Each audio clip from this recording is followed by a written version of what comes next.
हाय नमस्ते दोस्तों, मैं हूं आपका दोस्त राकेश शर्मा। जैसा आप जानते हैं हम बीकानेर के ईस्ट पार्ट पे हैं और ये NRCC national camel research centre के पास वाटर प्लांट है और इस वाटर प्लांट में बहुत सारा पानी अनयूज्ड होकर बाहर निकल गया और एक छोटा सा इसने कृत्रिम रूप से वेटलैंड बनाया है। और इसमें हमने आपको दिखाए हैं लिटिल ग्रेवी पक्षी आदि हैं और नॉर्दर्न शाउलर इस पक्षी का। और आज के जो वीडियो में हम आपको दिखाने जा रहे हैं वह है नॉब बिल्ड डक, या इसका भारतीय नाम है नकटा या नंदीमुखी या हंसक भी इसे कहते हैं, या नकवा भी कहते हैं, या नकी हंस भी कहते हैं। अन्य नाम में अगर इसकी बात करें तो वह कॉम डक या नॉब बिल्ड डक भी कहते हैं, या अफ्रीकन कॉम डक के नाम से भी ये जाना जाता है। इसका वैज्ञानिक नाम है सार्कोडिनिस मेलानांटोस। बतख जैसी चिड़िया है, ये डक लाइक बर्ड होती है। जनसंख्या इसकी बहुत कम होती जा रही है, डिक्रीजिंग है और ये संकट के अंदर आने वाली है। और इसका जो नीड का निर्माण जो करता है नेस्ट बिल्डिंग वह जुलाई से सितंबर महीने में करता है। आकार लगभग इसका 80 से लेकर 80 सेंटीमीटर या 30 इंच के करीब करीब होता है और बहुत कम दिखाई देने वाला ये लेसर विजिबल प्राणी है। और डाइमॉर्फिज्म है, यानी कि नर मादा अलग अलग दिखते हैं। नर के ऊपर जो नॉब है वो मोटी ज़्यादा दिखाई देती है और नर अलग से पहचाने जाते हैं। और ये भोजन में जलीय पौधे और उनकी मुलायम जड़ें, बीज, शैवाल और कीड़े मकोड़े खाना पसंद करता है। नकटा को इन जलाशय के निकट या वृक्षों पर रहना अधिक प्रिय है, अतः इसे पेड़ की बतख भी कहते हैं। और चोंच के ऊपर इस बड़ा सारा उभार निकला रहता है, इसी के कारण इसका आइडेंटिफिकेशन इजी हो जाता है। सिर और गर्दन पर श्वेत रंग के साथ साथ काले काले छोटे छोटे धब्बे, आभा युक्त काली चिट्टियाँ होती हैं, जिससे इसको पहचानना बड़ा सरल होता है। पंखों का जो ऊपर का रंग है वो बैंगनी चमकीले मेटेलिक कलर के लिए होता है ऊपरी पंख पर, और इसकी आज हम पूरी तरह चर्चा करेंगे, तो बने रहिए हमारे साथ। कहते हैं कि दाने दाने पर लिखा है खाने वाले का नाम। पक्षी अपने भोजन की तलाश में सैकड़ों से हजारों किलोमीटर तक का सफ़र तय करते हैं और जहाँ भी इन्हें अपना पसंदीदा ठिकाना और मनपसंद जगह मिल जाए और मनपसंद भोजन की पूर्ति हो जाए वहीं ये रम जाते हैं। और एक ऐसा ही ठिकाना बना है थार डेजर्ट की सीमा पर स्थित बीकानेर का वेटलैंड, जो कि NRCC national camel research centre के पास है, जो कि बीकानेर ईस्ट पर पड़ता है।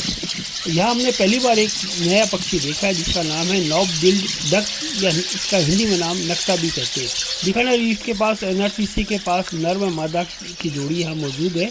ये अपना 30 साल तक का जीवन जीने वाली नॉब बिल्ड डक, नॉब माने नाक के ऊपर एक उभार होता है इनके। नॉब बिल्ड डक का ठिकाना यहाँ उपलब्ध हैबिटाट और भोजन की प्रचुर उपलब्धता के कारण बन गया है। शायद इसके कारण यहाँ इनके प्रजनन करने की पूरी संभावना है। भारतीय उपमहाद्वीप के अलावा ये अफ्रीका में भी पाई जाती है knob billed duck. Knob billed duck का वैज्ञानिक नाम है सार्कोडिनिस मेलानांटोस। इसे भारत में हिंदी का नाम नकटा से भी पुकारा जाता है। यह प्रजाति अफ्रीका में कॉम डक नाम से पहचानी जाती है। नॉब बिल्ड डक को बतखों के परिवार का एनाटीडी में वर्गीकृत किया गया। ये उप सहारा अफ्रीका, मेडागास्कर, भारतीय उपमहाद्वीप में उत्तरी भारत से लेकर लाओस और दक्षिणी चीन, वियतनाम, थाईलैंड और कंबोडिया में भी पाई जाते हैं।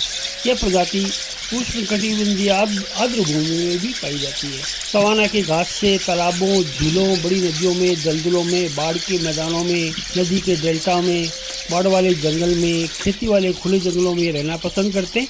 यह प्रजाति बहुत लंबी दूरी तक का प्रवास करती है, कभी कभी ये 3500 से भी अधिक की यात्रा करती है। ये बतख भोजन के रूप में इनवर्टिब्रेट अकशेरुकी जीव, छोटी छोटी मछलियाँ, लार्वा, वनस्पति जिसमें घास और सेब के बीज, जलीय पौधे, कृषि, अनाज और गेहूँ इत्यादि और बीज, जलीय कीट, लार्वा इत्यादि टिड्डियों का भी भोजन करते हैं। इस पक्षी का नाम नकटा, यानी कि इसकी चोंच के ऊपर गांठ जैसे उभार के कारण पड़ रहा है। इसके शरीर का ऊपरी हिस्सा काले रंग का होता है जिसमें नीली व हरी चमक दिखाई देती है। ये एक बड़े आकार की बतख होती है जिसे ज्यादातर हिस्सों में नकटा के नाम से जाना जाता है। भारत में ये एक स्थानीय पक्षी है। मौसम के अनुसार स्थानीय प्रवास भी ये करता है और पहली बार हमने बीकानेर में इसको देखा है।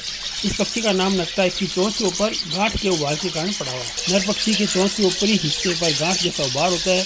ये उभार प्रजनन के समय में ज़्यादा बड़ा हो जाता है और मादा पक्षी की चोंच पर ऐसा उभार नहीं होता।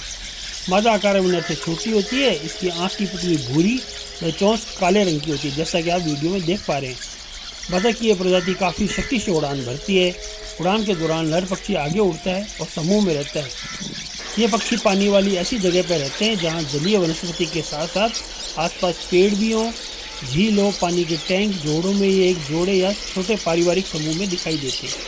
ये पक्षी मुख्यतः जंगली वनस्पति के बीज, धान के खेतों में चावल, जलीय वनस्पति की जड़ें खाते हैं। इनका प्रजनन का समय जून से सितंबर तक का होता है और एक आवाज़ पर चूजे अपना घोंसला छोड़ देते हैं।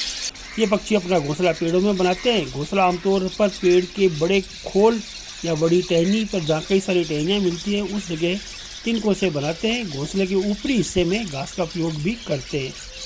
पेड़ के साथ साथ ये पुराना खंडर वाली इमारतों की दरारों पे, पानी के किनारे उगी बड़ी घास भी अपना घोंसला बनाते हैं।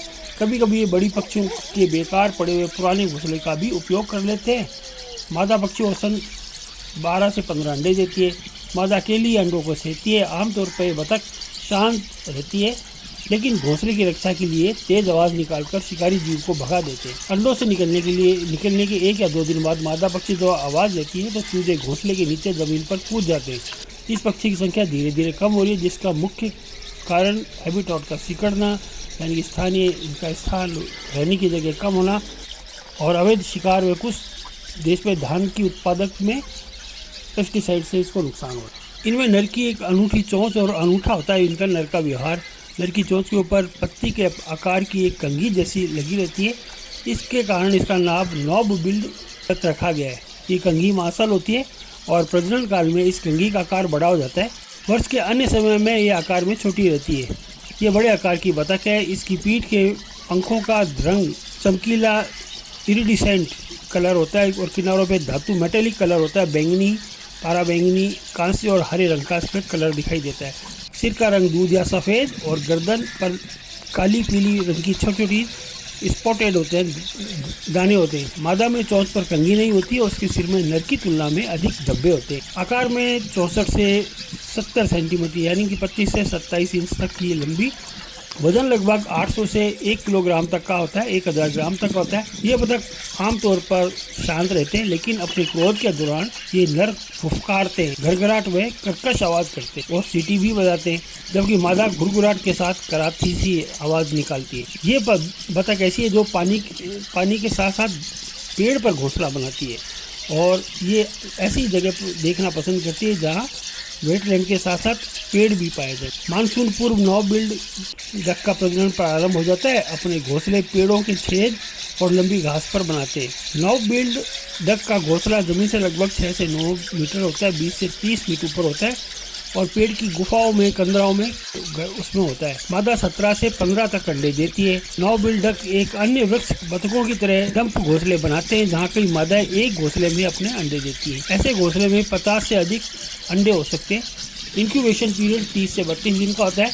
नदियों में सूखने और वेटलैंड के सिकुड़ने से इनकी आबादी कम हो रही है। लगातार पीरियड 65 से 70 दिन तक। नॉब बिल्ड डक के शिकार और हैबिटेट जहाँ पे रहते हैं वह नष्ट होने के कारण।